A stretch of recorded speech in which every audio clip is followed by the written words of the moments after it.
Bismillahirrahmanirrahim. Assalamu alaikum, dear aspirants of Punjab Public Service Commission. Lecture for the post of Computer Sciences. It's me, Habibullah Kamar, and today we are going to start Digital Logic and Design. चूँकि मैंने जो preparation आपको start करवाई हुई है वो मैं base कर रहा हूँ उसके कोर्सेज, उसके हैंडआउट्स के हवाले से वर्चुअल यूनिवर्सिटी को। तो वर्चुअल यूनिवर्सिटी के अंदर इस कोर्स का जो कोड है वो 302 है। आप इसके हैंडआउट्स वहाँ से डाउनलोड कर सकते हैं। इस कोर्स के अंदर हम बेसिक कॉन्सेप्ट्स को भी डिस्कस करेंगे, बाइनरी अरिथमेटिक को भी डिस्कस करेंगे जी। तो स्टार्ट करते हैं जी। तो ये कोर्स जो है, ये जो लेक्चर अभी आप 2 से 3 लेक्चर्स मैं आपके साथ शेयर कर रहा हूँ, ये लेक्चर्स मैंने अपनी रूटीन में जो है वो डिजिटल लॉजिक एंड डिज़ाइन के स्टूडेंट्स के लिए प्रिपेयर किए थे। तो उन लेक्चर्स को मैंने जो है ना वो कंबाइन करके आपके लिए ये वीडियो प्रेजेंट कर रहा हूँ। ये असल में ना बेसिक वीडियो है, ये ज़हन में रखिएगा।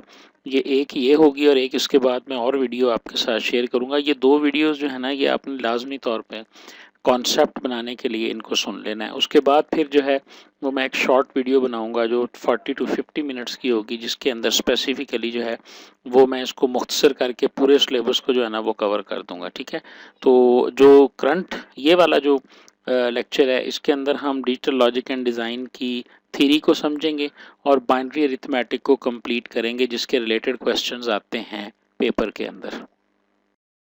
इसको स्टार्ट करते हैं जी। Analogue versus digital.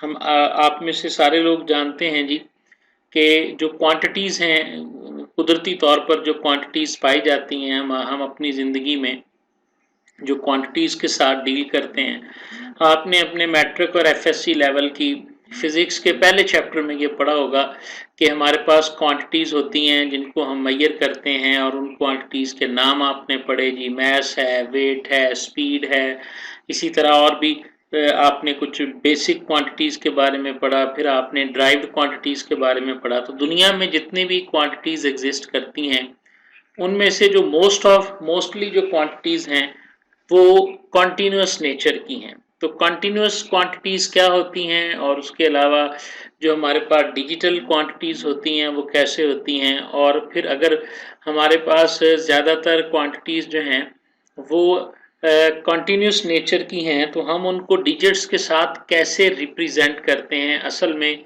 ये थीम है आज के लेक्चर का। ठीक है जी। Most of the quantities in the nature that can be measured are continuous. जिनको हम मेजर करते हैं वो कॉन्टीन्यूस नेचर की हैं, और ऐसी क्वांटिटीज़ को हम एनालॉग क्वांटिटीज़ कहा जाता है, या एनालॉग वे में हम इनको रिप्रेजेंट करते हैं। आपको डेफिनेटली ये आइडिया होगा कि एनालॉग सिग्नल्स होते हैं और डिजिटल सिग्नल। तो मैं बात कर रहा था कि एनालॉग क्वांटिटीज़ और डिजिटल क्वांटिटीज़, एनालॉग सिग्नल्स के बारे में आप लोगों ने जाना होगा। आप में से कोई बंदा मुझे बताए जी चैट के अंदर कि क्या आप एनालॉग सिग्नल्स और डिजिटल सिग्नल्स को जानते हैं। बेसिकली जो क्वांटिटीज़ होती हैं, जब हम उनको इलेक्ट्रॉनिकली प्रोसेस करने की बात करते हैं तो उस वक़्त हम उन क्वांटिटीज़ को रिप्रेजेंट करते हैं ऑन पेपर भी, और इसी तरह डेफिनेटली इन द सिस्टम्स भी। ध्यान से मेरी बात सुनिएगा। जब हम जो क्वांटिटीज़ होते हैं उनकी मेजरमेंट करने के लिए जब कोई सिस्टम डेवलप करते हैं तो उन सिस्टम के अंदर हम उन क्वांटिटीज़ को रिप्रेजेंट करते हैं। वो जो रिप्रेजेंटेशन है वो 2 तरह से हम करते हैं, या तो हम उनको एनालॉग वे में रिप्रेजेंट करते हैं या हम उनको डिजिटल वे में रिप्रेजेंट करते हैं। ये बात ज़रा समझने वाली है। अच्छा जी, तो इसी तरह हम उनको रिप्रेजेंट भी करते हैं, फिर उसके बाद हम उन क्वांटिटीज़ को बाज़ औक़ात, बल्कि अक्सर आजकल की दुनिया में हम उन क्वांटिटीज़ को एक जगह से दूसरी जगह जो है वो हम ट्रांसफ़र भी करते हैं। जब हम उनको ट्रांसफ़र कर रहे होते हैं तो उन क्वांटिटीज़ को 2 अशकाल के अंदर, 2 तरीक़ों के साथ, 2 शक्लों में एक जगह से दूसरी जगह भेजते हैं। या तो हम उनको एनालॉग सिग्नल्स की सूरत में ट्रांसमिट करते हैं, या हम उनको डिजिटल सिग्नल्स की सूरत में ट्रांसमिट करते हैं। ये वो कॉन्सेप्ट हैं जो इससे पहले आप जानते हैं। लेकिन अब यहाँ से एक नई बात सुनिएगा कि हमें ये एनालॉग और डिजिटल के चक्कर में हम पढ़ते क्यों हैं। नंबर 1, दुनिया में जितनी भी क्वांटिटीज़ हैं इनमें से ज़्यादातर क्वांटिटीज़ जो हैं वो एनालॉग हैं। मसलन intensity of light during the day, एक दिन के अंदर जो लाइट है उसकी शिद्दत का बढ़ना और कम होना, ये दोनों जो हैं ये हमारे पास कंटिन्यूस नेचर के हैं। Rise and fall in the temperature during a 24 our period, 24 घंटे के अंदर जो टेम्परेचर है वो किस तरह से राइज होता है और फिर किस तरह से फॉल करता है, इसका बढ़ना और कम होना ये भी कंटिन्यूस है। एक कार का एक पॉइंट से दूसरे पॉइंट तक जाना, अगर आपने ए से चलाना शुरू किया है तो बी तक आप जब पहुंचे हैं तो इसके दौरान आपके कार की जो स्पीड या वेलोसिटी थी वो चेंज हुई है। डेफिनेटली आप जीरो पे थे, जब आप पॉइंट बी पे पहुंचे तो उस वक्त आप वहां रुक गए, उस वक्त भी आप जीरो पे थे, तो आपकी पॉइंट जो वेलोसिटी या स्पीड है वो जीरो से बड़ी थी, बढ़ के कम भी हुई थी, तो राइज एंड फॉल आया था। तो जितनी भी ये क्वांटिटीज हैं, जब हम इनको मेजर करने की बात करते हैं, when we want to measure these quantities, the measurable values generally change over a continuous range having a minimum and maximum value। change इसमें क्या आती है कि उसकी कोई ना कोई मिनिमम वैल्यू होती है, किसी न किसी वो मैक्सिमम वैल्यू में जाती हैं, और इन दोनों के दरमियान एक जो क्वांटिटी होती है जिसको हम मेजर कर सकते हैं वो चेंज हो रही होती है। अब वो चेंज कैसे हो रही है हमने बता दिया कि ये जो ऊपर तीनों एग्जांपल्स हैं, और इस तरह बहुत ज्यादा एग्जांपल्स जो हैं वो कंटिन्यूअस नेचर की हैं कि कंटिन्यूसली जो है ये क्वांटिटीज चेंज होती। अब जरा इसको देखिए, ये ग्राफ आपके सामने है। अब हम इन क्वांटिटीज को रिप्रेजेंट करना चाहते हैं। रिप्रेजेंट करने के लिए आपको डिजिट्स की जरूरत है या ग्राफ की। एक तरीका तो ये है जी, हमने आप एक लाइन सी ग्राफ सी बना देंगे, लेकिन ग्राफ बनाने के लिए भी आपको पता है कि हमें इन क्वांटिटी, किसी भी क्वांटिटी को शो करने के लिए हमें डिजिट्स की जरूरत। This is called digital representation of quantity. ठीक है जी, दुनिया में किसी भी क्वांटिटी को, चाहे वो कोई कंटिन्यूस क्वांटिटी है, चाहे वो कोई एनालॉग है या डिजिटल है, कुछ भी है, हम एनालॉग क्वांटिटीज को रिप्रेजेंट करने के लिए जो चीज इस्तेमाल करते हैं उसे हम डिजिटल कहते हैं, डिजिट्स कहते हैं, डिजिटल क्वांटिटीज। आप देखें आपके कार में या बाइक में जो मीटर लगा होता है, तो उसमें आप बेसिकली तो आप रिवॉल्विंग ऑफ यूर व्हील को मेजर कर रहे हैं, लेकिन आपने वहां डिजिट लिखा हुआ है जी, 10 है, 20 है, 30 है, 40 है, 50 है। तो ये 10, 30, 40, 50 आप किसको रिप्रेजेंट कर रहे हैं? आप अपने व्हील के घूमने को मेजर कर रहे हैं। ठीक है, तो वो एक कॉन्टिन्यूस वे में घूम रहा है, लेकिन आप उसको रिप्रेजेंट कर रहे हैं with the help of numeric digits. This is called digital representation of quantities. हम क्वांटिटीज को रिप्रेजेंट करते हैं। जब हम क्वांटिटीज की रिप्रेजेंट की बात करते हैं तो ये रिप्रेजेंटेशन जो है ये हमारे पास कैसे आएगी और किस तरह से आएगी, इसको हम बात करते हैं रिप्रेजेंटेशन की, तो डेफिनेटली हम उसके ऊपर कोई ना कोई नंबर लगाएंगे और उसकी मेजरमेंट को हम fixed interval and equal intervals पे उसको डिवाइड करेंगे। ठीक है, ये एक रूल ऑफ थंब है कि हम डिजिटली किसी क्वांटिटी को कैसे रिप्रेजेंट करते हैं। ध्यान से सुन लें मैं क्या कह रहा हूँ। हमारे पास यहाँ पर एक कॉन्सेप्ट आएगा कि हम उसे फिक्स्ड एंड इक्वल इंटरवल्स के अंदर जो है वो चेंज। ओके जी, तो यहाँ पर एक कॉन्सेप्ट जरा बिठाने की कोशिश कीजिएगा जी सारे स्टूडेंट्स अपने जहन में, और वो कॉन्सेप्ट क्या है? टू रिप्रेजेंट द सिग्नल, किसी भी सिग्नल को, किसी भी क्वांटिटी को जब हम डिजिटली रिप्रेजेंट करना चाहते हैं तो हम क्या करते हैं? फिक्स्ड एंड इक्वल इंटरवल्स में उसको डिवाइड कर देते हैं। continuous signal, continuous quantity is sampled at 15 fixed and equal intervals। एक डायग्राम जो पीछे मैंने आपको दिखाई, यहाँ पर भी मैं आपको दिखा देता हूँ जी। ये डायग्राम यहाँ भी हमें मिल जाएगी स्लाइड नंबर 2 के अंदर। देखें जी, ये डायग्राम में हमने शो किया है कि ये हमारे पास टाइम है, ये हमने इक्वली डिवाइड कर दिया। 1 सेकेंड, दूसरा सेकेंड, तीसरा, या मिनट कह लें इसको, पहला मिनट, दूसरा मिनट, तीसरा मिनट, चौथा, ये हमने टाइम को इक्वली डिवाइड कर दिया। ठीक है, this is called fixed and equal intervals. ये हमारे पास टेम्परेचर है। अब हम इसको हमने ड्रॉ कर दिया। ये लाइन हमें नजर आ रही है कि टेम्परेचर यहाँ से बढ़ता हुआ ऐसे गया, ऐसे गया, ऐसे गया। ये लाइन कैसे लगी है? ये लाइन ऐसे ही नहीं लगी, इस लाइन को मैयर अगर हम करेंगे तो आप कैसे करेंगे, आप 1 पे देखें क्या वैल्यू है, 2 पे देखें, 3 पे देखें, 4 पे देखें, 5, इसी तरह से इसको रिप्रेजेंट किया जा सकता है। जब आप किसी भी कंटिन्यूस क्वांटिटी को रिप्रेजेंट करेंगे तो आपको उसे फिक्स्ड इंटरवल ऑफ टाइम के ऊपर ही इसे मैयर करना पड़ेगा। जरा मैयर करके देखते हैं जी, नीचे वाले ग्राफ के अंदर आप देखें जी, उसने तमाम पॉइंट्स के ऊपर इसको नोट डाउन कर दिया।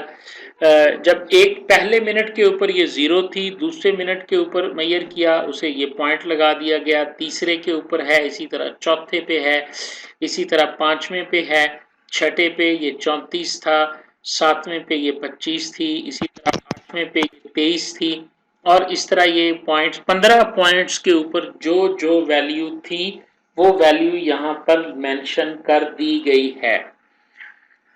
अब हम रिप्रेजेंट कर रहे हैं तो इस तरह हमने रिप्रेजेंट कर दिया कि जी फिक्स्ड इंटरवल, अब जितने इंटरवल आप छोटे करते चले जाएंगे आपको इसकी वैल्यू जो है वो उतनी ही क्लोज से क्लोज जो है वो मिलती चली जाएगी। यानी मैकेनिज्म हमारे पास किसी भी कॉन्टिन्यूस क्वांटिटी को या एनालॉग सिग्नल को रिप्रेजेंट करने का ये है कि हम उसको फिक्स्ड इंटरवल ऑफ टाइम के ऊपर डिस्ट्रीब्यूट कर देंगे, उसे प्लॉट कर देंगे।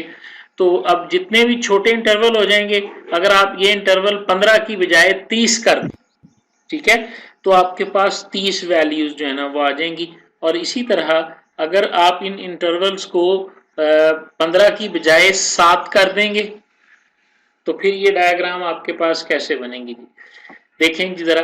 अभी हमारे पास कितने हैं जी, अगर इन नंबर्स को गिने 1 2 3 4 5, अब हमने दरमियान वाला पोर्शन बिल्कुल निकाल दिया। हमने यहाँ पे 2 पे इसकी वैल्यू देखी तो 2 थी, इसी तरह 4 पे वैल्यू देखी तो 7 थी, हमने उस वैल्यू को और लाइन को आपस में मिला दिया। अगर आप गौर से देखें तो अब इसमें वो जो लाइन थी वो सिमेट्रिक नहीं है, बल्कि सैंपल्स हैं हमारे पास डिफरेंट इंटरवल्स के ऊपर। और आगे चले जाएं, अब हमने वो नंबर खत्म कर दिए तो ये वैल्यूज आपको इस तरह से मिल रही है, और मैंने 15 की बजाय 7 सैंपल्स जो हैं वो उनको ले लिया है, ठीक है। तो आपको ये शक्ल कोई चेंज नजर नहीं आएगी अगर आप गौर से देखेंगे तो। ये वाला पोर्शन चूंकि इसमें से गायब हो गया, लेकिन ये वाली शक्ल जो है ऑलमोस्ट उसी तरह मिल रही है। अब यहां से आपने डिफाइन कैसे करना है कि कंटिन्यूस सिग्नल क्या है, ठीक है जी। तो सुने, अगर एक क्वांटिटी या एक signal fixed interval of time में, ठीक है, उसका राइज एंड फॉल जो है वो कॉन्टिन्यूस नेचर का है, यानी वो कभी कितना बढ़ जाता है कभी कितना बढ़ जाता है, यानी वो एक जैसा नहीं है, सिमिलर नहीं है, तो इसका मतलब है कि ये क्वांटिटी जो है ये एक एनालॉग क्वांटिटी है। अगर फिक्स्ड इंटरवल ऑफ टाइम के अंदर उसका बढ़ना या उसका कम होना जो है वो सिमिलर या सिमेट्रिक नहीं है, तो उस सूरत के अंदर जो है वो आप देख सकते हैं कि उसे हम कहेंगे कि ये एक डिजिटल या डिस्क्रीट क्वांटिटी है जी।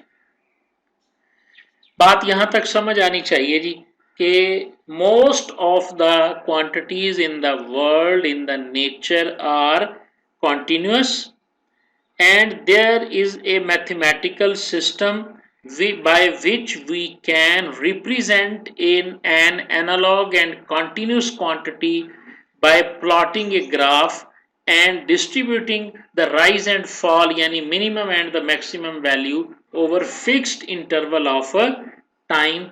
ये चीजें हमारे पास पॉसिबल हैं जी।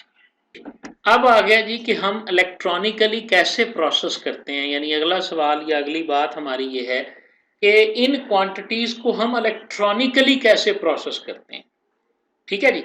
तो इनको इलेक्ट्रॉनिकली प्रोसेस करने के लिए दुनिया में दो किस्म के सिस्टम्स हैं। एक सिस्टम है एनालॉग इलेक्ट्रॉनिक सिस्टम्स, ठीक है जी, और दूसरा जो है वो है इलेक्ट्रॉनिक सिस्टम। ये दो सिस्टम्स हैं जी जिनकी मदद से इन क्वांटिटीज को प्रोसेस किया जाता है।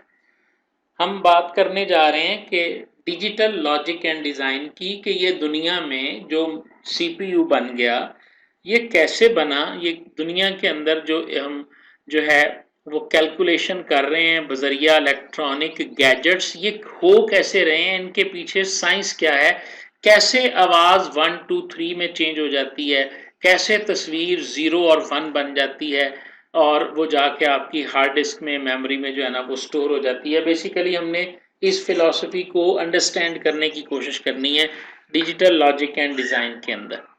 तो पहला सिस्टम जो है वो है analogue electronic system. These systems accept and process continuous signals. सबसे पहली बात कि डायरेक्ट कंटीन्यूअस सिग्नल को ये सिस्टम एक्सेप्ट करता है, ठीक है। The continuous quantities are converted into continuous voltage or current signals by transducers. ये पुर्जा है जी, इसका नाम आप याद रख लें।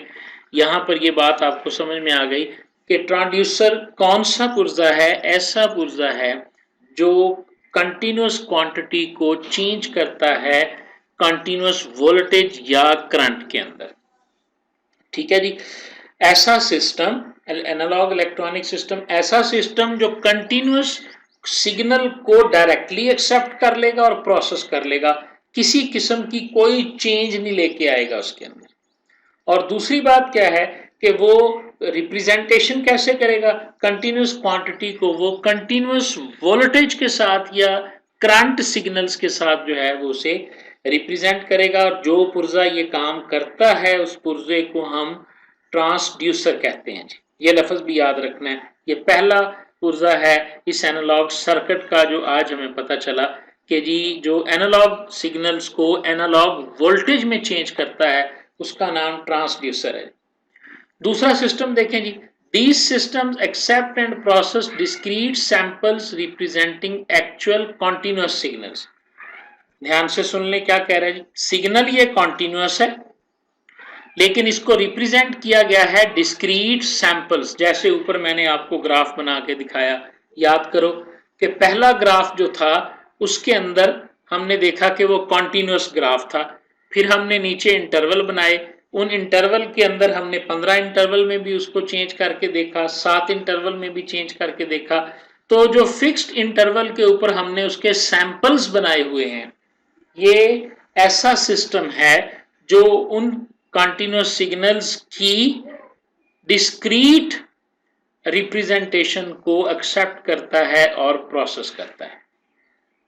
Analogue to digital converters are used to sample the continuous voltage signals representing the original signal. ध्यान से देखें जी, जो डिजिटल इलेक्ट्रॉनिक सिस्टम है ये एनालॉग से डिजिटल में कन्वर्ट करता है। इसके अंदर ये मैकेनिज्म मौजूद होता है, एनालॉग वाले में कोई मैकेनिज्म नहीं था, लेकिन इसके अंदर ये मैकेनिज्म मौजूद है कि ये एनालॉग को डिजिटल में कन्वर्ट करेगा और वोल्टेज के साथ उसको रिप्रेजेंट करेगा जी। ये इनकी डायग्राम बनी हुई है, ये डायग्राम है हमारे पास एनालॉग इलेक्ट्रॉनिक सिस्टम की। इसमें ये देखें टेम्परेचर आ रहा है, यहाँ पे ट्रांसड्यूसर लगा हुआ है, इसने इसको बना दिया इनपुट कॉन्टिन्यूअस सिग्नल की सूरत में। देखें जी, ये आपके पास कंटिन्यूअस सिग्नल था, ये आपका मिली वोल्टेज के अंदर सिग्नल बन गया, एनालॉग सिस्टम के पास चला गया और इसने इसको इस तरीके से जो है ना वो आउटपुट कर दिया। एक एग्जांपल बड़ी प्यारी यहाँ पे लिखी हुई है जी। अब इस सिस्टम का पिटफॉल क्या है, क्या नुकसान है इसका, अगर ये एनालॉग सिग्नल्स को ले रहा है और उनको वैल्यू असाइन कर रहा है तो इसमें मसला क्या है। ठीक है जी, इसमें जो मसला है वो आपने यहाँ से पढ़ के देखना है कि इसमें क्या मसला है। ठीक है जी, ये मैं आप पे छोड़ रहा हूँ, कल मैं आपसे पूछूंगा कि ये वाला जो टेक्स्ट है इसका इस सिस्टम में और इस टेक्स्ट में आपने पढ़ के मुझे बताना है कि क्या डिसएडवांटेज है या क्या लिमिटेशन है कि हम इस सिस्टम को यूज। बाद यहां तक बात समझ में आ गई, तो यहां से हमें पता चलेगा, इस लिमिटेशन से हमें पता चलेगा कि हमें डिजिटल सिस्टम्स चाहिए ताकि हम कॉन्टिन्यूस डाटा को या क्वांटिटीज को बेहतर तरीके से मेजर कर सकें। तो we need digital systems, and digital systems जो हैं ये बेस करते हैं डिजिटल वैल्यूज के ऊपर। डिजिटल सिस्टम्स काम करते हैं सिर्फ 2 वोल्टेज स्टेट्स के साथ, एक +5 वोल्ट होती है और दूसरी जिसको हम 1 कहेंगे, दूसरा 0 वोल्ट होता है। याद रखें जी, आपने आज तक ये पढ़ा कि डिजिटल वैल्यूज दो होती हैं, एक 1 होता है और एक 0 होता है, ठीक है जी। जब आप कीबोर्ड से बटन ए प्रेस करते हैं तो आपकी जो तार सीपीयू में जा रही है, गौर से बताएं मुझे, उस तार के अंदर 1 0 0 1 0 1 ये जा रहा होगा या कुछ। आज एक बात आपको बता दूं जी कि कंप्यूटर के अंदर तो करंट होता है, 1 और 0 तो नहीं होता। क्यों जी? कंप्यूटर तो बिजली पे चल रहा होता है, उसके अंदर 1 और 0 कहाँ आ गया? जरा ये मुझे बताएं कि कोई भी बिजली के सर्किट के अंदर कैसे पॉसिबल है कि उसकी तारों के अंदर या 1 जाएगा या 0 जाएगा? क्यों जी? उसकी तारों के अंदर तो करंट ही जाएगा। समझ आ रही है बात की? इलेक्ट्रॉनिक वोल्टेज जाएंगे। हाँ, इलेक्ट्रॉनिक वोल्टेज सिस्टम जो डेवलप हुआ है वो क्या है वो सुने। जब 1 भेजना होता है तो +5 वोल्ट करंट जाता है, जब 0 भेजना होता है तो उस वक्त 0 वोल्ट का एक करंट जाता है। समझ आ रही है? तो इसका मतलब क्या है कि इन electronic circuits 1 is equal to +5 volt and 0 is equal to 0 volt. ये लफ्ज याद रख लें जी। समझ आई बात की जी? तो अंदर करंट ही घूम रहा होता है, या वो +5 वोल्ट का होता है या वो 0 वोल्ट का होता है। इसीलिए कंप्यूटर के अंदर जब आप किसी भी पुर्जे को हाथ लगाते हैं तो वो करंट जो होता है उससे वो आपको लगता नहीं है, चूंकि उसकी इंटेंसिटी सिर्फ 5 वोल्ट की होती है, और 72 वोल्ट से ज़्यादा अगर चार्ज हो तो देन वो इंसान के लिए जो है ना वो नुकसानदेह होता है। ठीक है जी? तो याद रखें ये जो 0 और 1 है ना, ये रिप्रेजेंटेशन है हमारे लिए, हमें समझाने के लिए। अगर ये बताया जाता कि जी इसमें +5 और 0 होता है तो आपने कंफ्यूज हो जाना था। ठीक है? जो चीजें मैथमेटिकली डील हो रही हैं वो दो स्टेट्स हैं, और उन दो स्टेट्स को इलेक्ट्रॉनिकली हम +5 वोल्ट और 0 से रिप्रेजेंट कर रहे हैं, और मैथमेटिकली हम उसको 0 के डिजिट से और 1 के डिजिट से हम उसको रिप्रेजेंट कर रहे हैं। जरा ये वाली लाइन पढ़े, यहां लिखा हुआ है 0 और 1, यहां लिखा हुआ है ऑन एंड ऑफ, तो इसका क्या मतलब है? 0 का मतलब ऑन है, 1 का मतलब ऑफ है। यहाँ लिखा हुआ है ब्लैक एंड व्हाइट, तो 0 का मतलब ब्लैक है, 1 का मतलब व्हाइट है। यहाँ लिखा हुआ है टेम्परेचर हॉट एंड कूल, और इसी तरह लिखा हुआ है मूविंग एंड स्टेशनरी, और इसी तरह मैं नीचे लिख दूं, ठीक है, an electronic signal with 0 volt और +5 वोल्ट, तो ये उसकी डिजिटल रिप्रेजेंटेशन बन जाएगी। तो हम करते क्या हैं कि डिजिटल सिस्टम इतने एनरिच सिस्टम हैं कि इनकी मदद से हम तकरीबन तमाम वैल्यूज को रिप्रेजेंट कर सकते हैं। इसके लिए हमें बाइनरी नंबर सिस्टम पढ़ना पड़ता है। बाइनरी नंबर सिस्टम में हम सीखते हैं, और इलेक्ट्रॉनिक्स के इंजीनियर्स जो होते हैं वो उनको वोल्टेज की दुनिया के अंदर उसे इम्प्लीमेंट करते हैं। ठीक है जी? तो ये बाइनरी नंबर सिस्टम के बारे में हम पढ़ेंगे जी, कि इसमें इस सारी ये चीज़ें आपने खुद से पढ़नी है जी। मैं इसको वाइंड अप कर रहा हूँ जी। ठीक है?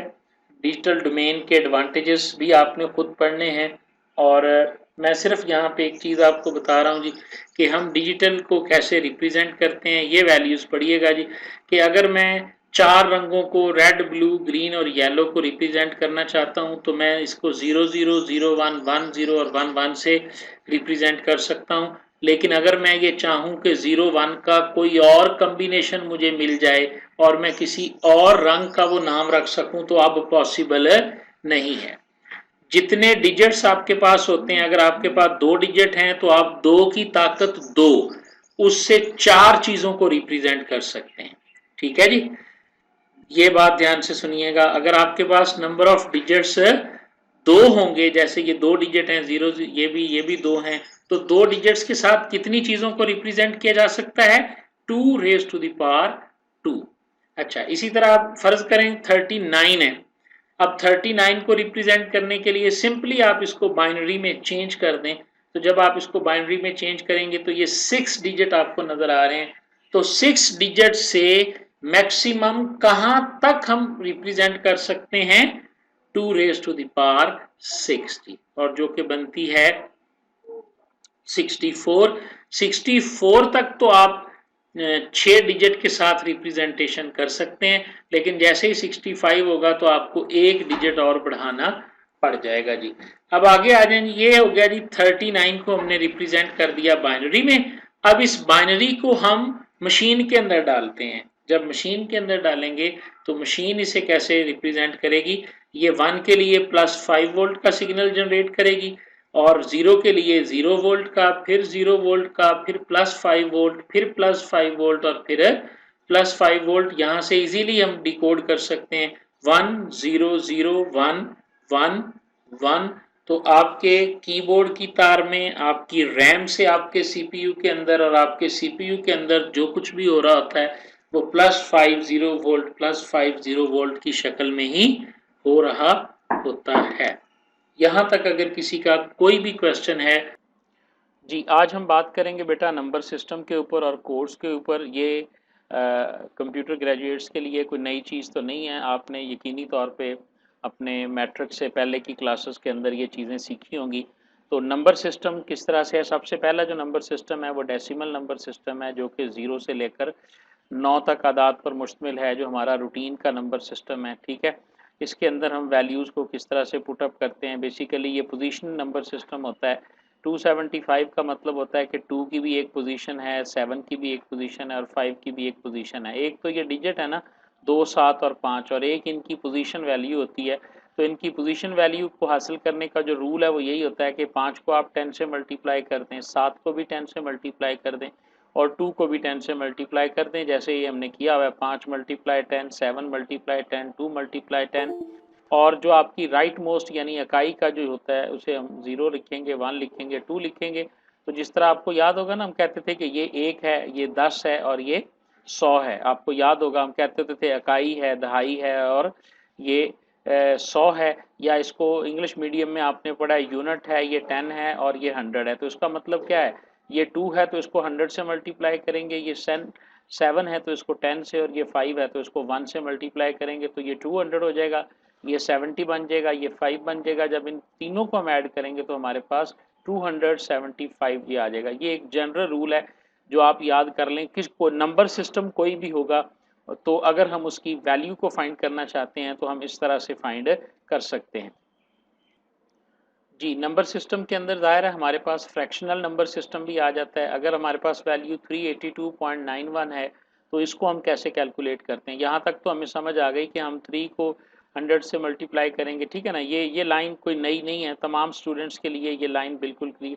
लेकिन बस यहाँ पे फ़र्क आएगा, जब आप 2 के बाद 9 पे जाएंगे तो मल्टीप्लाई इसने 10 से होना है, लेकिन पावर -1 हो जाएगी और आगे जो 1 होगा ये भी मल्टीप्लाई होगा और उसकी पावर -2 हो जाएगी, यानी 380 और 2, और उसके बाद ये जो 9 है इसकी मल्टीप्लाई होगा 10 रेज टू दी -1, तो उसका मतलब है 9/10 हो जाएगा और 1/100 हो जाएगा। तो ये 0.09 और 0.001 बनेगा। तो इस तरह ये रूल आप याद रख लें कि आप अगर आपके पास कोई भी बेस सिस्टम होगा, आप उसके डिजिट्स को उसकी बेस के साथ मल्टीप्लाई कर देंगे और उसके बाद उनको एडअप कर देंगे तो आपके पास वो नंबर हासिल हो जाएगा। दूसरा नंबर सिस्टम जो हमारे सिलेबस में शामिल है ये है केवमैन नंबर सिस्टम। इसके अंदर 0 1 2 3 और टोटल 9 डिजिट हैं, लेकिन हर डिजिट के लिए एक सिंबल जो है ना वो अलॉट किया गया है। ये पुराना सिस्टम था जो आर्कियोलॉजिस्ट जो है वो प्री हिस्टोरिक डेज के अंदर यूज़ करते थे। ये सिंबल्स आपको याद करने चाहिए। ये ऑब्जेक्टिव टाइप क्वेश्चंस के अंदर या क्विज टाइप क्वेश्चन के अंदर आपके पास आ सकते हैं। कोई ज़्यादा मुश्किल नहीं है, 20 तक की ये गिनती है। देखें जी, ये हमारे पास 0 को रिप्रेजेंट करता है, ये 1 है, ये 2 है, ये 3 है, ये हमारे पास 4 है, और इसी तरह 4 के बाद अब हमारे पास 5 आ गया है, 4 का जो है, और इसी तरह हमारे पास 6 आ गया है।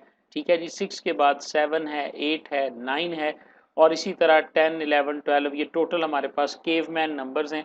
इसमें कोई चीज़ याद करने वाली नहीं है, सिर्फ आपने इनके सिंबल्स को और ये पहले 20 कैरेक्टर्स को आपने याद रखना है। केवमैन जो है ना ये बेसिकली बेस 5 नंबर सिस्टम था। अगर आप देखें तो 0 से लेकर 4 तक जो अलामतें हैं ना वो चेंज हैं। ये 0 है, ये 1 है, ये 2 है, ये 3 है, ये 4 है। उसके बाद जब 5 की अलामत आती है तो आप देखें वहाँ पे आके उनको सम अप करके जो है ना वो वैल्यूज़ को हासिल कर लिया जाता है। तो ये बेस 5 तक तो आप देखें सिंबल इसके यूनिक हैं, लेकिन 5 से आगे जो ऊपर वाले नंबर्स हैं उन्हीं को मिलाकर ही नंबर्स जो है ना वो आगे बना दिए जाते हैं, तो इसलिए इसे हम बेस 5 नंबर ही कहते हैं। अच्छा जी, अब इसके अंदर अगर आपको वैल्यू दी जाती है ग्रेटर देन 9 की, तो आपने इसको किस तरह से सॉल्व करना है। केवमैन नंबर आपको ये दिया गया है, can be written in expression form based on the base value 5। हम क्या करेंगे कि बेस पहली वैल्यू जो है वो 0 है 5 की, दूसरी 5 की 1 है, तीसरी 5 की 2 है। तो हमें चूंकि ये नंबर दिया गया है डेल्टा और अप एरो, तो delta multiply by 5 raise to the power 1 plus delta multiply 5 raise to the power 0। और हमें पता है कि ये 5 के बराबर है, ये 1 के बराबर है, इनकी वैल्यू का भी हमें ऑलरेडी पता है कि ये किसके बराबर है और ये किसके बराबर है। ये एक शॉर्ट क्वेश्चन के तौर पे आपके पास आ सकता है। तो आपको 0 से लेकर 4 तक जो सिंबल्स हैं ये सिंबल याद होने चाहिए, और उन सिंबल्स की बुनियाद के ऊपर जो है आपसे कोई क्वेश्चन पेपर में आ सकता है कि जी आपको एक केवमैन नंबर दिया जाएगा और पूछा जाएगा ये किसके बराबर है। जैसे ये जो डेल्टा है ये 1 के बराबर है और ये जो अप एरो है ये 4 के बराबर है, तो ये वाला जो नंबर लिखा हुआ है ये बेसिकली 9 बनता है, तो ये 9 के बराबर है। अच्छा, केवमैन नंबर की आपको समझ आ जानी चाहिए जी। केवमैन नंबर जो है ये बेस 5 का नंबर है, और बेस 5 जब हो जाएगा तो जाहिर है हम उसकी पोजीशन वैल्यू फाइंड करने के लिए उसे 5 से मल्टीप्लाई करेंगे। जिस तरह हम 10 वाले को 10 से मल्टीप्लाई करते थे, तो डेफिनेटली इसे हम जो है वो 5 से मल्टीप्लाई करेंगे। ठीक है। अच्छा जी, एक और एग्जाम्पल करते हैं जी। एक और एग्जाम्पल ये है कि हमें नंबर दिया गया है डेल्टा है और ये 4 सिंबल्स हैं डेसिमल के अंदर, और इसे हम रिप्रेजेंट करना चाहते हैं। तो सिंपली चूंकि ये बेस 5 का नंबर है, हम इसके तमाम करेक्टर्स को 5 से मल्टीप्लाई कर देंगे। ठीक है, this one multiply by 5, this one multiply by 5, और ये चारों को 5 से मल्टीप्लाई कर दिया।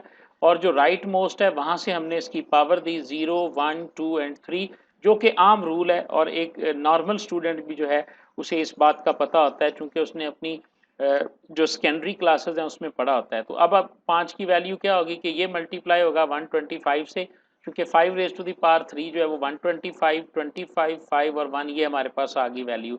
अब डेल्टा जो है ये 1 के बराबर है। ये हमारे पास जो सिंबल बना हुआ है ओहम का, ये सिंबल 3 के बराबर है। जो अप एरो है ये 4 के बराबर है, और जो सिग्मा है ये 0 के बराबर है। ठीक है, इन सिंबल्स की जगह हमने वैल्यू को पुटअप किया तो हमारे पास ये 220 के बराबर बन गया।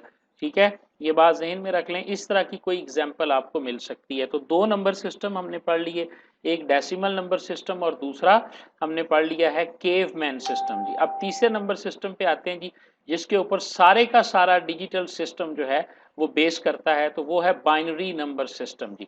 बाइनरी नंबर सिस्टम जो है ये असल में डिजिटल सिस्टम है, जिसके ऊपर आपका कंप्यूटर और आपकी तमाम जो डिजिटल कैलकुलेशंस हैं वो बेस करती हैं। ठीक है, ये नंबर किस तरह से काम करता है हम इसको डिस्कस करते हैं जी। नंबर 1, डेसिमल में 0 होगा तो बाइनरी में 0 आ जाएगा। अगर डेसिमल में 1 होगा तो बाइनरी में 1 आ जाएगा। जब डेसिमल में 2 है तो बाइनरी में जब हम इसे कन्वर्ट करेंगे तो ये 1 0 के बराबर होगा। चूंकि बाइनरी नंबर सिस्टम जो है इसकी बेस 2 होती है, तो बेस 2 से क्या मुराद है, जिस नंबर की जितनी बेस होती है उसके उतने ही डिजिट्स होते हैं। अगर बेस 2 है तो इसमें 2 डिजिट इस्तेमाल होंगे, तो वो 2 डिजिट कौन से बनेंगे, पहला 0 है दूसरा 1 है, तो इसके अलावा तीसरा डिजिट इसमें नहीं आएगा। अगर बेस 5 होगी तो उसमें 5 डिजिट इस्तेमाल होंगे। अगर आपके नंबर सिस्टम की बेस जो है वो 10 है तो उसमें 10 डिजिट्स इस्तेमाल होंगे। अगर बेस उसकी 8 है तो उसमें 8 डिजिट इस्तेमाल होंगे। जितनी बेस होती है किसी भी नंबर सिस्टम की उतने ही डिजिट्स के अंदर इस्तेमाल होते हैं। तो 2 जब आया तो 2 को जब हम बाइनरी में कन्वर्ट करते हैं तो ये 1 0 बन जाता है। इसी तरह 3 को करेंगे तो ये 1 1 बनेगा, 4 को करेंगे तो ये 1 0 0 बनेगा। ये सिंपल कन्वर्जन है जो आप डिवाइड रूल के मुताबिक कर सकते हैं। आप 2 को रखें अंदर और 2 पे डिवाइड कर दें तो सिंपली आप इसको परफॉर्म कर सकते हैं।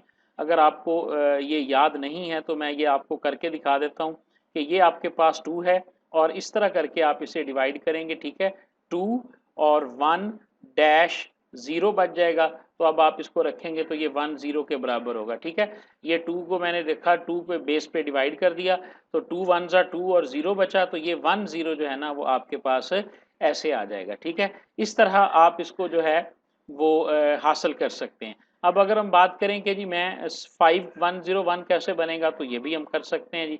ये आपके पास 5 है, इसको आप इधर रखें और 2 पे डिवाइड कर लें। ठीक है, 2 1 जा 2, 2 2 जा 4, यहाँ पे 2 आ जाएगा और 1 बच जाएगा। उसके बाद फिर आप 2 पे डिवाइड करें, 2 1 जा 2 और आपके पास 0 बच जाएगा। अब आप देखें ये 1 0 1 बनेगा और ये 5 जो है ये 1 0 1 के बराबर है। तो इस तरह ये एक टेबल बना हुआ है जो 0 से लेकर 20 तक जो डेसिमल नंबर्स हैं उनको बाइनरी नंबर में आपको कन्वर्ट करके दिखा। अच्छा जी, ये देखें जो मैं मिसाल दे रहा था कि हम 19 को रखेंगे और 2 पे डिवाइड करेंगे तो 9 आ जाएगा, फिर 2 पे डिवाइड करेंगे 4 आ जाएगा, फिर 2 पे डिवाइड करेंगे 2 के साथ। तो इस तरह ये हमारे पास 1 0 0 1 1 बनेगा। तो ये जनरल रूल्स हैं। यहाँ पर आप एक चीज़ को क्लियर कर लें, कोई भी नंबर सिस्टम आपके पास मौजूद हो, जैसे इसके अंदर 2 है और उसको आपने डेसिमल में कन्वर्ट करना है, तो आप उसकी बेस के साथ मल्टीप्लाई करके और जो आंसर आएंगे उनको आपस में ऐड कर देंगे। ये जनरल रूल है। बेस 5 होगी तो 5 के साथ मल्टीप्लाई करेंगे, 8 होगी तो 8 के साथ मल्टीप्लाई करेंगे और अगर 16 होगी तो हम 16 के साथ मल्टीप्लाई करेंगे। ठीक है। और अगर आपको एक डेसिमल नंबर दिया गया है, जैसे ये 19 है और इसको आपको कहा जाता है कि आप बेस 2 में बदल दें, तो फिर हम 2 पे डिवाइड करेंगे। और अगर कहते हैं कि जी बेस 8 में बदल दें, तो फिर हम इसको 8 पे डिवाइड करेंगे। ये जनरल रूल्स होंगे हमारे पास कन्वर्जन के, बाइनरी से या किसी भी और नंबर सिस्टम से डेसिमल में आने के और डेसिमल से किसी भी और नंबर सिस्टम में जाने के लिए। जी, अब हम देखते हैं कि फ्रैक्शनल जो नंबर होगा उसको बाइनरी नंबर सिस्टम में हम कैसे डील करेंगे। हमारे पास नंबर है 1011.1011 और बेस इसकी 2 है। उसी तरह हम इसको मल्टीप्लाई कर देंगे। 1 को मल्टीप्लाई, यानी पहले तो आप ये देखें कि सबको आपने 2 से मल्टीप्लाई करना है। ठीक है, सबको मैंने 2 से मल्टीप्लाई कर दिया। इसमें 1 आ गया, ये 0 आ गया, ये 1 और ये पॉइंट के बाद वाला 1 आ गया, पॉइंट के बाद वाली 0 और पॉइंट के बाद वाला 1 आ गया। तो हमने ये पढ़ा था कि जो हमारे पास यूनिट वाला डिजिट होता है ना, ये वाला इसको हम जो है ना वो जो पावर असाइन करेंगे वो पावर हमारे पास 0 होगी। याद है ना कि इसको हम 0 पावर असाइन करेंगे। तो ये हमारे पास है, ये हमने 0 दे दिया, ये हमने 2 को 1 दे दी, ये हमने 2 को 2 दे दी और ये हमने 2 को 3 वैल्यू जो है ना वो दे दी। अब इससे आगे जो वैल्यू होगी तो हमें पता है कि 0 से नेक्स्ट जो वैल्यू है वो होती है -1, तो -1 हम इसे दे देंगे। -1 से अगला डिजिट जो है वो -2 है, तो -2 इसे दे देंगे और ये -3 हो जाएगा। और ये 2 रेज़ टू द पावर -1 होती क्या है? इसका मतलब होता है 1/2। 2 रेज़ टू द पावर -4 का मतलब होता है 1/4 और 2 रेज़ टू द पावर -3 का मतलब होता है 1/8। जिस तरह 2 रेज़ टू द पावर 3 जो है ये 8 के बराबर है और 2 रेज़ टू द पावर -3 जो होगा ये 1/8 के बराबर होगा। इसके मुताबिक आप अपने कैलकुलेटर से इसको कुछ सॉल्व कर लें, तो ये आपके पास 8 आ जाएगा, 0 आ जाएगा। तो आपके पास ये वाला जो बाइनरी नंबर है, अगर हम इसे डेसिमल में कन्वर्ट करेंगे तो ये 11.625 के बराबर जो है ना वो आ जाएगा। तो इस तरह आप अपने फ्रैक्शनल नंबर को, अगर आपको फ्रैक्शनल बाइनरी नंबर दिया गया है और कहा जाता है कि उसे आप डेसिमल में चेंज कर दें, तो उसी रूल के मुताबिक इन माइनस वाली वैल्यूज को आप जरा जेन में रखें। इन वैल्यूज की मदद से आप इसे चेंज कर सकते हैं जी। देखें जी, अब हमारे पास नंबर सिस्टम तो क्लियर है। अब यहाँ से हम बाइनरी से डेसिमल में कन्वर्ट करते हैं। पेपर में सवाल सिंपल नहीं आता। पेपर में ना हो सकता है ये सवाल आ जाए कि सम ऑफ वेट मेथड के जरिए इस बाइनरी नंबर को डेसिमल में कन्वर्ट करें। ठीक है, अब सम ऑफ वेट वाला मेथड जो है ना ये तो वही है जो अभी हम करके आए हैं, यानी इस मेथड का जो नाम है वो क्या है? सम ऑफ वेट है। ये जेन में रख लें बात। सम ऑफ वेट्स मेथड के जरिए हमने बाइनरी को डेसिमल में कन्वर्ट करना सीख लिया। ठीक है, नेक्स्ट मेथड जो है उसका नाम है हमारे पास सम ऑफ नॉन जीरो टर्म्स। अगर पेपर में सवाल आता है और वो ये कहते हैं कि जी आप सम ऑफ वेट के साथ करें, तो फिर आपने सम ऑफ वेट के साथ करना है। अगर वो कहते हैं कि नहीं जी सम ऑफ नॉन जीरो के साथ करें, तो फिर आपने उसे सम ऑफ नॉन जीरो के साथ ही करना है। Basically sum of non zero जो है ये एक ना क्विकर मेथड है। इसके जरिए हम जल्दी से जो है ना वो इसे चेंज कर लेते हैं। कैसे करते हैं? ठीक है, इसको मैं अभी आपको करके दिखाता हूँ जी। जरा ध्यान से इसको देखना है जी आपने। ये हमारे पास नंबर था 100112 और हमने इसको जब कन्वर्ट किया था तो ये 19 के बराबर आया था। याद है ना आपको? ठीक है, तो अब इसको करने का तरीका क्या है? इसको करने का ये तरीका है, जिस तरह डेसिमल नंबर सिस्टम के अंदर हमारे पास पहला जो होता है वो 1 होता है, दूसरे को हम 10th कहते हैं और तीसरे को जो है वो हम 100 कहते हैं और फोर्थ वैल्यू को जो है वो हम 1000 कहते हैं। ठीक है, ये बात तो सबको याद होगी। मैं इसको उर्दू में बताता हूँ तो ज़रा क्लासिकल टच आ जाएगा।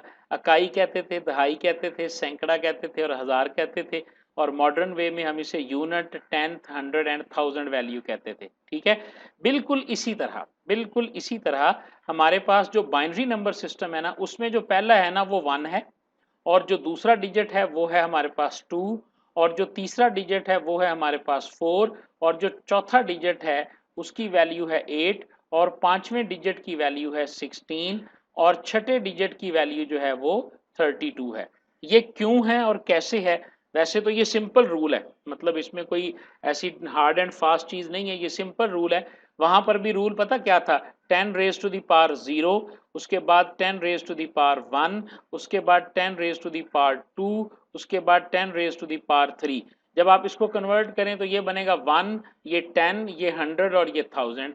तो इसी तरह जो बाइनरी नंबर सिस्टम है उसके अंदर भी जो पहला डिजिट है वो 2 रेज टू द पावर 0 है, 2 रेज टू द पावर 1 है, 2 raise to the power 2, 2 raise to the power 3, 2 raise to the power 4 and 2 raise to the power 5। अगर आपको ये पता चल जाए कि जी हमारे पास ये वाली वैल्यू है, ठीक है, अब आपको एक नंबर दिया गया, ये वाले हमारे पास जो है ना, मैं इसको जरा क्लियर करके ना दोबारा बताता हूँ आपको। हमें पता चल गया जो पहला डिजिट है बाइनरी का वो 1 के बराबर है, दूसरा 4 के बराबर है, तीसरा 2 के बराबर है, तीसरा 4, चौथा 8, और पांचवा जो है वो 16 के बराबर है। अब आपको एक नंबर दिया गया 1 0 0 1 1, और आपसे पूछा जाता है जी कि इस ये डेसिमल में किसके बराबर है। ठीक है, तो सिंपली मैं जो करूंगा, मैं ये करूंगा कि इसके जो 1 वाले वैल्यूज हैं ये हमारा है सम ऑफ नॉन जीरो। याद करो इस मेथड का नाम क्या है? Weights of non zero method.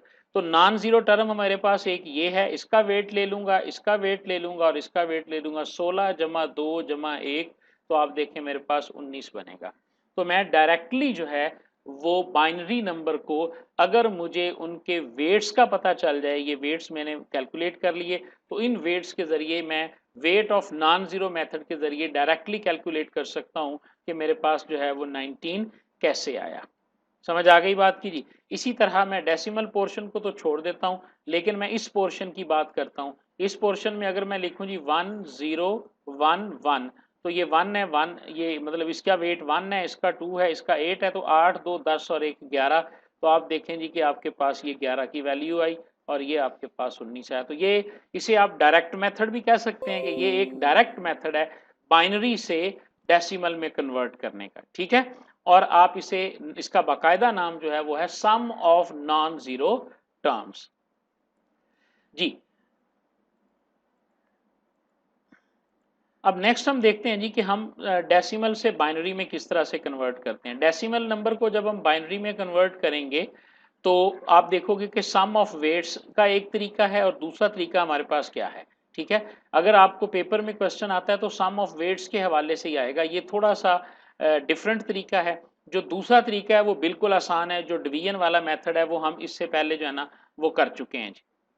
ठीक है, जो सम ऑफ वेट वाला मेथड है ये कैसे है इसको आप देखें जी जरा। ये बजाय मैं यहाँ से आपको पढ़ के सुनाऊं या इसको समझाऊं, मैं आपको डायरेक्ट एक एग्जांपल करवाता हूं, उस एग्जांपल से जो है ना वो आपको समझ आ जाएगी जी। नंबर हमारे पास है जी, अब देखें आप जरा, नंबर हमारे पास है 392 4411, और इसको हम बाइनरी में तब्दील करना चाहते हैं। देखें जी 411 को यहाँ पे लिखें, और इधर देखें कि इसके इससे नीचे हाईएस्ट वेट जो 2 का आता है वो कौन सा आता है। 2 की पावर कैलकुलेट करनी शुरू कर दें। ठीक है, 2 की पावर हमारे पास है 1 2 3 4 5 6।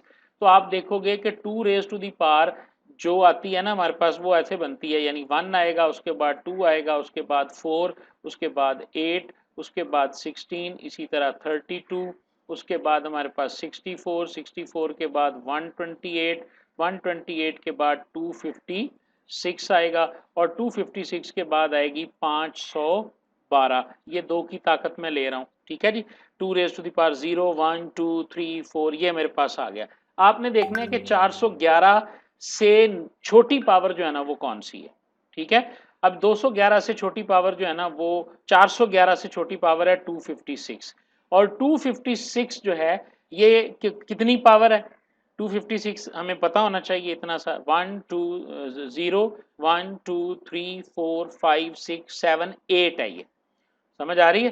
तो अगर ये 2 6 4 1 1 2 पावर n फार्मूला है जी, ठीक है, ये 411 हो गया, ये 256 हो गया, और ये है 2 रेज टू दी पावर 8।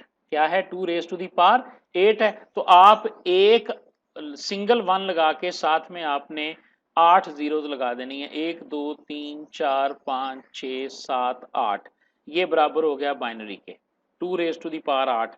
128 होता है 2 रेज टू दी पावर 7, और ये जो 16 होता है ये होता है 2 रेज टू दी पावर हमारे पास, इसी तरह कैलकुलेट हम कर लेंगे। ये 2 रेज टू दी पावर 7 है, ये 2 रेज टू दी पावर 4 है, ये 2 रेज टू दी पावर 3 है, और ये 2 रेज टू दी पावर 1 है, और ये 2 रेज टू दी पावर 0 है।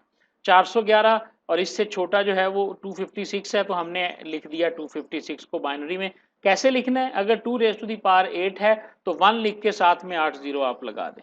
ओके हो गया जी। अब आप क्या करें, इस 411 में से 256 को माइनस कर दें, आपके पास ये 155 आ जाएगा, ठीक है। अब 155 को यहाँ लिख लें जी। 155 से छोटा नंबर जो बाइनरी के पेट में आता है वो 128 आता है, और 128 बराबर है 2 रेज टू द पावर 7 के।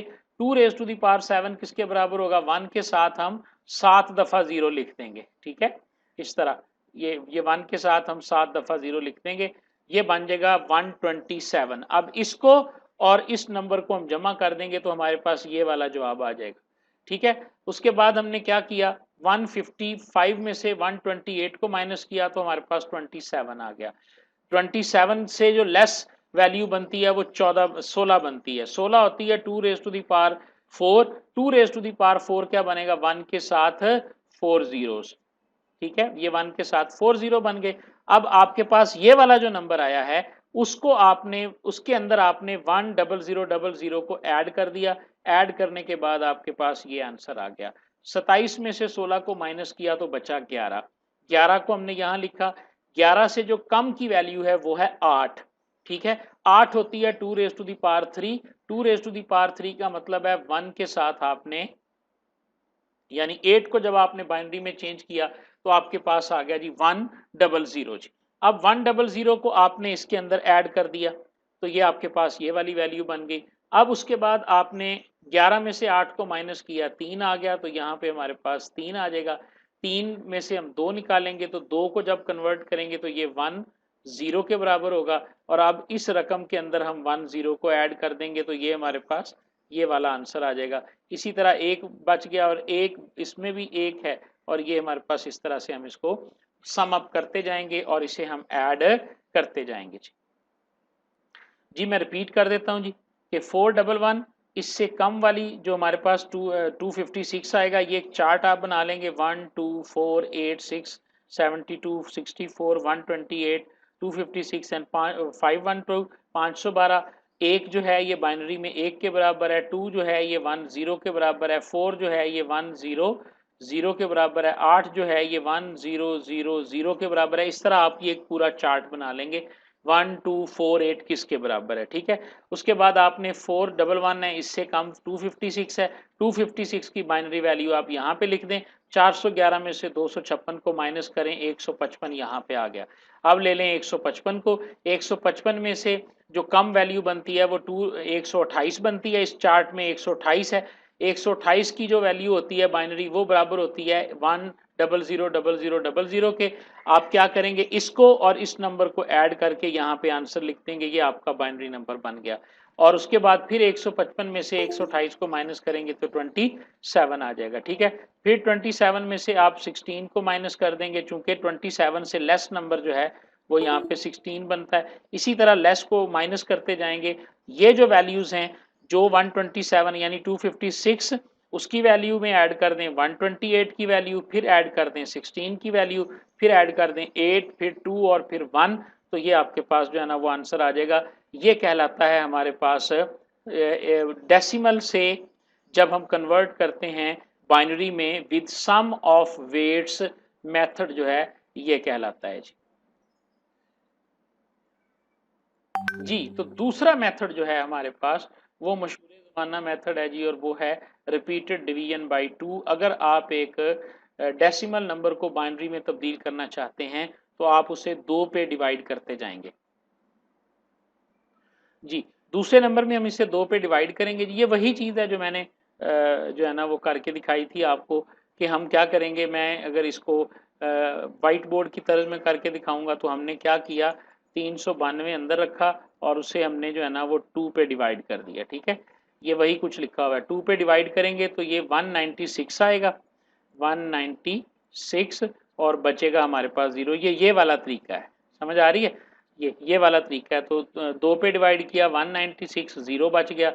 फिर 196 को 2 पे डिवाइड किया 98 बच गया, 0। इसी तरह 49, 0 और इसी तरह हम डिवाइड नीचे से नीचे करते जाएंगे और आखिर पे हमारे पास जो वैल्यू आएगी इसको हम लेफ्ट टू राइट असाइन कर लेंगे। 1 1 0 0 1, एक और 0 है, 1 है और उसके बाद 0 0। तो ये हमारे पास जो है ना वो बाइनरी नंबर बन जाएगा। ये वो आम तरीका है जो हम डेसिमल से बाइनरी में तब्दील करते हैं और ये सब के लिए है। ये जो दोनों रूल हमने पढ़े हैं ना, ये रूल्स जो हैं ये सब के लिए हैं। अगर हम डेसिमल नंबर को बाइनरी की बजाय 8 में करना चाहते हैं तो हम 8 पे डिवाइड कर देंगे। अगर हम 16 में करना चाहते हैं तो 16 पे डिवाइड कर देंगे, ठीक है? तो ये वो वाले जनरल हमारे पास मेथड हैं जी थे कि हम किसी भी डेसिमल नंबर को ना बाइनरी में कैसे तब्दील कर सकते हैं। ये 392 मेरे पास एक बाइनरी नंबर है और इसको डिवीजन मेथड के ज़रिए मैं सिंपली 2 पे डिवाइड करता जाऊंगा और ये पोर्शन जो है ना ये मेरे पास तब्दील हो जाएगा।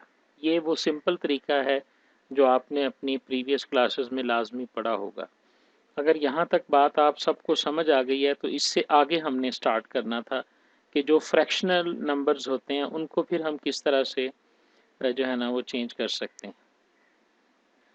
ठीक है जी।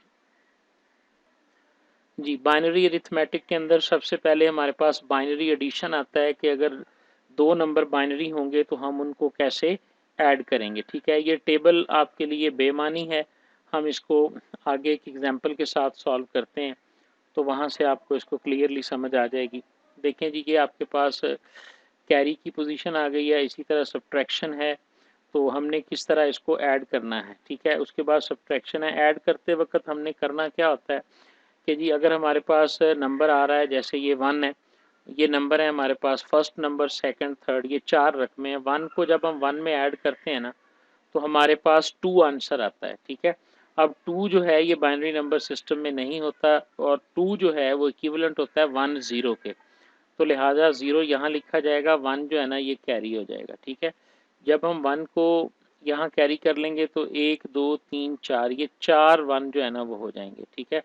4 1 जो हैं उसको हम देखेंगे, 4 को जब हम डिलीट करेंगे, 4 को जब हम कन्वर्ट करेंगे 2 के साथ तो हमारे पास जो आंसर आएगा ना वो आएगा 4 को रख के। आप देख सकते हैं अगर आप 4 को कन्वर्ट करें कि ये आपके पास 4 है और इसको अब आपने कन्वर्ट कर दिया 2 के अंदर तो ये 2 2 ज़ा 4 आ जाएगा, ठीक है? ये वाला 0 हम यहाँ लिख देंगे और 2 को जो है वो हम यहाँ कैरी कर लेंगे। ये 2 और ये 1 ये बराबर 3 के हो गया और इसी तरह अब आप 3 को कन्वर्ट करके देखें। जब हम 3 को 2 में कन्वर्ट करते हैं तो ये 1-1 के बराबर होता है, ठीक है? 1-1 के बराबर। तो 1 आपका यहाँ आ गया और फिर 1 जो है ना वो कैरी हो गया और इसी तरह 1 + 1 और ये कैरी वाला 1 फिर 3 हो गया। 3 के लिए फिर वो डबल 1 बनेगा तो ये 1 आ जाएगा और ये 1 आ जाएगा। जी, यहाँ एडिशन की समझ आई आपको कि जब भी आप बाइनरी नंबर को ऐड करेंगे तो वो बाइनरी नंबर जैसे ही 2 से अबव हो जाएगा तो हम जो है वो उस नंबर को 2 से डिवाइड करके इक्विवेलेंट बाइनरी में तब्दील कर लेंगे और उसके बाद जो है वो हम उसे कैरी कर लेंगे। सेम जो है वो हमारे पास आएगा सब्ट्रैक्शन के अंदर। सब्ट्रैक्शन के अंदर जब हमने 12 लेना है तो जब हम बेस 10 के क्वेश्चन करते थे तो हमारे पास जो हम कैरी लेते थे वो होता था 10। तो जब हम बेस 2 में काम करेंगे तो जाहिर है हमारे पास जो कैरी आएगा वो बेस 2 का आएगा और इस तरह हम बेस 2 के साथ कैरी करके इसे सॉल्व करते चले जाएंगे। आगे आ जाएगी एग्जांपल। मल्टीप्लिकेशन के अंदर भी बिल्कुल सेम तरीका होगा, हम रकमों को मल्टीप्लाई करेंगे, मल्टीप्लाई करने के बाद हम उनको ऐड करते हैं। मल्टीप्लिकेशन तो इसमें सिंपल है, ये देखें जी ये मल्टीप्लिकेशन की एग्जांपल है, ठीक है? पहले तो मैं थोड़ी देर के लिए पॉज़ करता हूँ और देखता हूँ कि क्या आपको डायरेक्टली समझ आ गई है। अगर तो डायरेक्टली समझ आ जाए ना आपको इस क्वेश्चन की, तो फिर इससे मुझे ये पता चल जाएगा कि आपको एडिशन का कॉन्सेप्ट भी है और मल्टीप्लिकेशन का कॉन्सेप्ट भी है। तो इसके अंदर सिंपली देख लें बेटा, आप लोगों ने किया क्या है। कोई ज़्यादा जो 1 के साथ जब मल्टीप्लाई हो रहा है तो पूरी रकम ऊपर वाली लिखी गई है, फिर 0 लिखा गया है, उसके बाद फिर 1 वाली रकम, और उसके बाद सिंपल आप बाइनरी एडिशन कर रहे हैं। 1 का 1 आ गया, 0 + 0 0, और ये सिंपली एडिशन होके आ गया। एक इसके अंदर शॉर्टकट मेथड है मल्टीप्लाई करने का, bye shifting left and shifting right. जो ये ऑपरेशंस जो हैं ये हम आगे मज़ीद तफसील से भी पढ़ेंगे। देखें जी, आपके पास रकम है 00011। अगर हम राइट साइड से एक ज़ीरो इसके अंदर ऐड करेंगे तो ये रकम क्या बन जाएगी, 00110। इसको हम कहते हैं कि हमने जो है ना लेफ़्ट शिफ्ट किया है। ठीक है, तो ये लेफ़्ट शिफ्ट का जो रूल है वो क्या है, जैसे ही आप किसी नंबर को लेफ़्ट शिफ्ट करते हैं तो वो नंबर 2 से मल्टीप्लाई हो जाता है, यानी ये 3 के बराबर है और ये रकम जो है ये बाइनरी में 6 के बराबर है। आप एक और लेफ़्ट शिफ्ट करें, आपका ये नंबर लेफ़्ट से की तरफ मूव कर गया और राइट पे एक और 0 आ गई, तो अब ये 12 के बराबर हो गया। और इसी तरह एक और दफ़ा हम लेफ़्ट करेंगे तो ये 24 के बराबर हो जाएगा। ठीक है, तो इसका क्या मतलब हुआ, एक बाइनरी नंबर पे जब भी लेफ़्ट शिफ्ट परफॉर्म किया जाता है तो वो नंबर 2 से मल्टीप्लाई होके इंक्रीज़ हो जाता है, यानी वो इक्विवेलेंट हो जाता है मल्टीप्लाई बाय 2 के। कन्वर्ट करना है। जिस तरह हमारे पास वेट्स होते हैं ना, ये पहले 9 डिजिट का वेट 1 है, दूसरे का 4 है, तीसरे का 4 है, उसके बाद 8 है, और उसके बाद जो है ये 16 है, और उसके बाद जो है ये 32 है। ये जिस तरह डेसिमल के अंदर होता है ना, यूनिट, 10, 100, 1000 एंड 10,000 एंड लाख, बिल्कुल इसी तरह बाइनरी नंबर सिस्टम में जो फर्स्ट की पोजीशन वैल्यू है 1 है, दूसरे डिजिट की 2 है। अब ये वैल्यू है हमारे पास 11,100, तो आप इसके नीचे लिखें, इसके नीचे 1 आ जाएगा और ये हो जाएंगे 000। तो डायरेक्टली कैलकुलेट करने के लिए हम सिंपली सिर्फ ये करेंगे कि जो जो बिट जिसके नीचे 1 है ना उसको आप ऐड कर देंगे। ठीक है, ये 16 के नीचे और 8 के नीचे, और 16 जमा 8 किसके बराबर है, 24 के बराबर है। इस तरह आप डायरेक्टली जो है वो एक नंबर बाइनरी नंबर का इक्विवेलेंट जो है वो डेसिमल फाइंड कर सकते हैं। अच्छा जी, दूसरी एग्जांपल ये है कि इसकी वैल्यू हमारे पास क्या होगी। हमने देखें जी, ये 2 बिटें ऑन है, ये 2 बिटें ऑन है, 2 वाली और 1 वाली, और 2 + 1 कितना हो जाएगा, ये 3 हो जाएगा। कोई भी नंबर आप फाइंड आउट करके देख लें जी, आप आसानी से इसे कैलकुलेट कर सकते हैं। तो ये डायरेक्ट मेथड भी कहलाता है, और हम इसको डायरेक्ट पोजीशन वैल्यू से भी करते हैं। ठीक है जी, चलें जी, अब हम बात करते हैं जी कि जो है वो डिवीजन कैसे होगी। तो डिवीजन का भी वही असूल है जी, कि डिवीजन में आपके पास माइनस आएगा।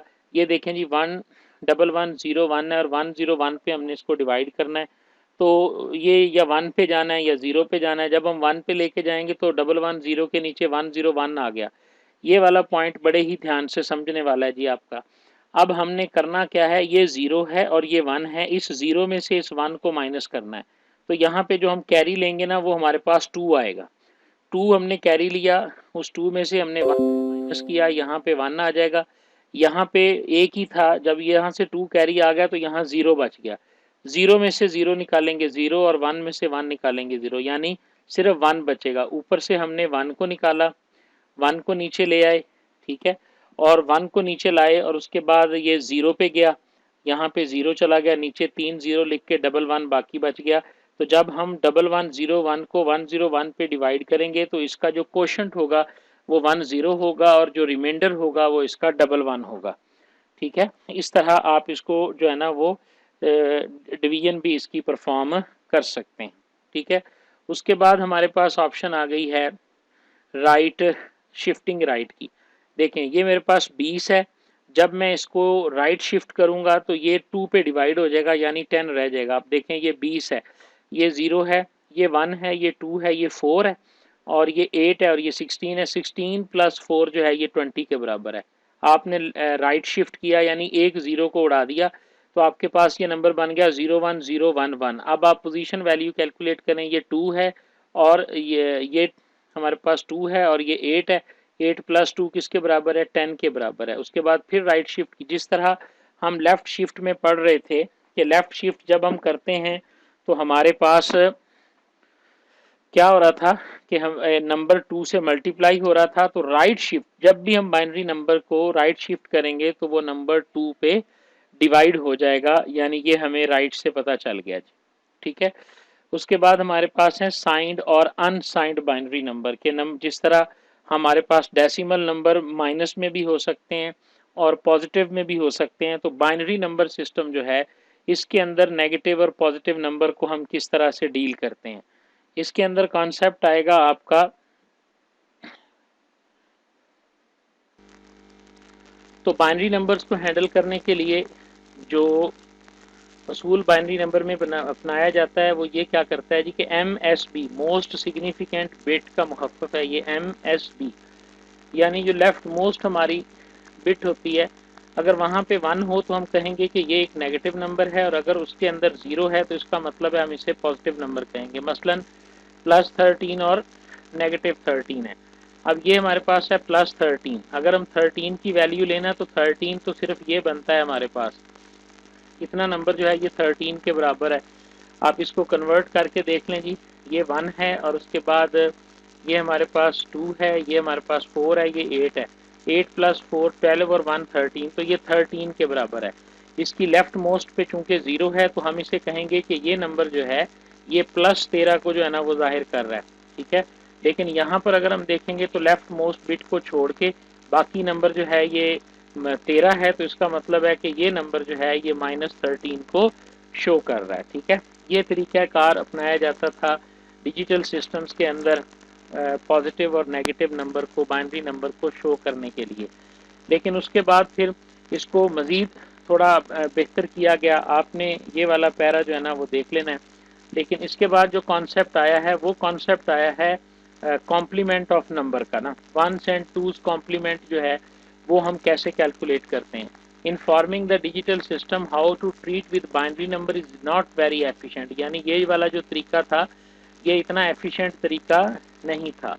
क्यों एफिशिएंट तरीका नहीं था कि अगर कोई बंदा अगर किसी सिस्टम में गलती से इस 1 को भी रीड कर लिया तो ये 29 बन जाएगा, -13। तो उस सूरत में जब आपके सिस्टम को पता है कि जो लेफ्ट मोस्ट बिट जो है वो आपकी अलामत की बिट है, आगे आपका नंबर है, लेकिन अब हमें पढ़ने में हम 1110 बेस 2 को -13 से भी ज़ाहिर करेंगे जब ये साइंड बाइनरी होगा, और अगर हम अनसाइंड बाइनरी की बात करेंगे तो यही नंबर जो है ये 29 के बराबर होगा।